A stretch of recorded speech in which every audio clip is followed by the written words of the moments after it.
कभी सोचा है कि एक नन्हा सा बीज कैसे एक बड़े पेड़ में बदल जाता है, या फिर एक खूबसूरत फूल एक रसीले फल की शक्ल कैसे ले लेता है? आज हम इसी कमाल की कहानी को समझने वाले हैं, एक ऐसी प्रक्रिया जिसने हमारी पृथ्वी पर जिंदगी को मुमकिन बनाया है। तो आज हमारी यात्रा कुछ इस तरह आगे बढ़ेगी।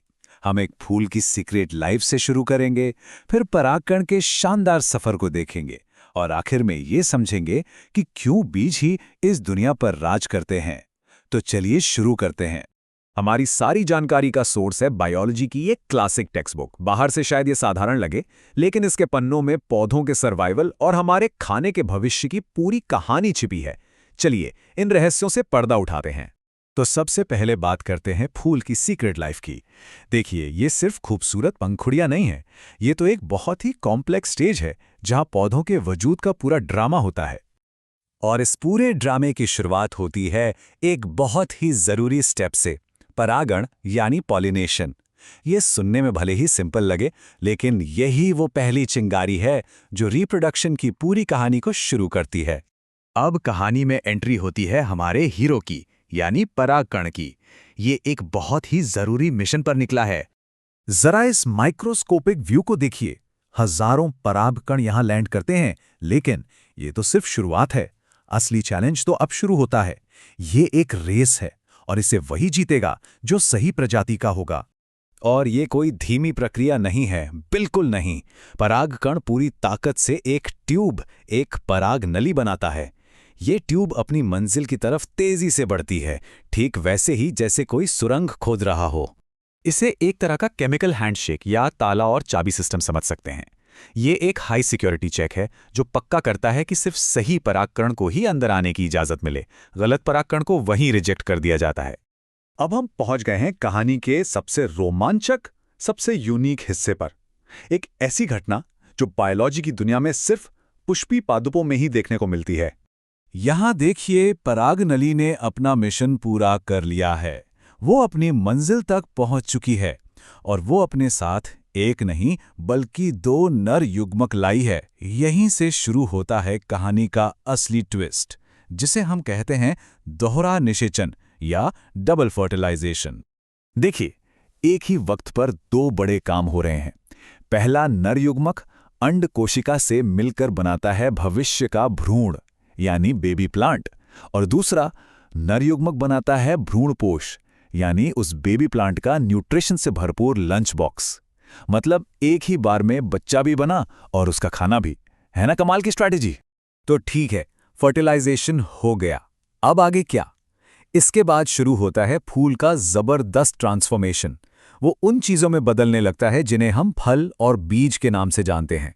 ये एक गोल्डन रूल है जिसे याद रखना जरूरी है। फर्टिलाइजेशन के बाद फूल का बीजांड यानी ओव्यूल बीज में बदल जाता है और अंडाशय यानी ओवरी फल में बदल जाती है। सिंपल? याद है वो लंच बॉक्स, भ्रूणपोष? ये हमारे खाने से सीधे सीधे जुड़ा है। हम जो गेहूं का आटा खाते हैं, मक्का खाते हैं, वो सब यही तो है। और सबसे मजेदार बात पता है क्या है? हम जो नारियल पानी पीते हैं, वो भी असल में यही भ्रूणपोष है। और ये जो बीज होते हैं, ये भी दो मेन टाइप के होते हैं। यहाँ देखिए, ये दो बड़े ग्रुप्स के बीच का फर्क साफ दिखाता है। अगर एक बीजपत्र है तो वो एक बीजपत्री या मोनोकॉट है, जैसे मक्का, और अगर दो बीजपत्र हैं तो वो द्विबीजपत्री या डाइकॉट है, जैसे मटर या राजमा। अच्छा, चलिए एक कॉमन कंफ्यूजन दूर करते हैं। क्या आप जानते हैं कि बॉटनी के हिसाब से सेब एक सच्चा फल नहीं है? जी हाँ, क्योंकि जो फल सिर्फ अंडाशय से बनता है, जैसे आम, वही सच्चा फल कहलाता है। सेब का जो रसीला हिस्सा हम खाते हैं, वो फूल के दूसरे हिस्सों से बनता है, इसलिए वो असत्य फल है। अब तक तो हमने नॉर्मल प्रोसेस देखा, लेकिन हर कहानी में एक ट्विस्ट होता है ना? बायोलॉजी की कहानी में भी है। प्रकृति ने रिप्रोडक्शन के नियमों को तोड़ने के लिए कुछ बहुत ही चालाक शॉर्टकट या कह लें हैक्स भी बनाए हैं। इन्हीं में से एक है एपोमिक्सिस। इसका सीधा साधा मतलब है बिना फर्टिलाइजेशन के बीज बना देना। ये लैंगिक जनन की नकल तो करता है, पर होता अलैंगिक है। आसान भाषा में कहें तो बीज के जरिए क्लोन तैयार करना। कुछ घास और नींबू जैसी प्रजातियों में ये देखने को मिलता है। ये एक लाइन खेती-बाड़ी के लिए किसी क्रांति से कम नहीं है। जरा सोचिए, वैज्ञानिकों ने मेहनत करके एक सुपर हाइब्रिड पौधा बनाया जिसमें जबरदस्त पैदावार है। एपोमिक्सिस के जरिए हम उस पौधे के सुपर पावर्स को हमेशा के लिए लॉक कर सकते हैं। इससे किसानों को हर साल महंगे हाइब्रिड बीज खरीदने की जरूरत नहीं पड़ेगी। तो इतनी लंबी कहानी के बाद अब हम आते हैं सबसे बड़े सवाल पर। आखिर एक बीज में ऐसा क्या खास है, क्या चीज है जो उन्हें इतना कामयाब बनाती है कि वो पूरी दुनिया पर राज करते हैं? सच तो ये है कि बीज एक अल्टीमेट सर्वाइवल किट है। इसमें नन्हे भ्रूण के लिए मजबूत प्रोटेक्शन है, उसके लिए अपना लंच बॉक्स है, सालों तक चुपचाप इंतजार करने की शक्ति है, और तो और हवा पानी के सहारे नई नई जगहों पर फैलने का पूरा प्लान भी है। और जब हम कहते हैं सालों तक इंतजार, तो ये इंतजार कितना लंबा हो सकता है? ये नंबर देखिए, 2000 साल।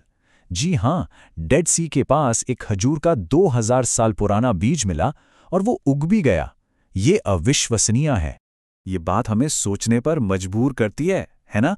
अगर एक बीज 2000 साल तक जिंदगी को अपने अंदर समेटे रख सकता है, तो जरा सोचिए, दुनिया भर में जमीन के नीचे दबे अनगिनत प्राचीन बीजों में हमारे भविष्य के लिए और क्या-क्या रहस्य छिपे हो सकते हैं। शायद क्लाइमेट चेंज और फूड सिक्योरिटी जैसी बड़ी चुनौतियों का समाधान भी इन्हीं नन्हे बीजों में बंद हो।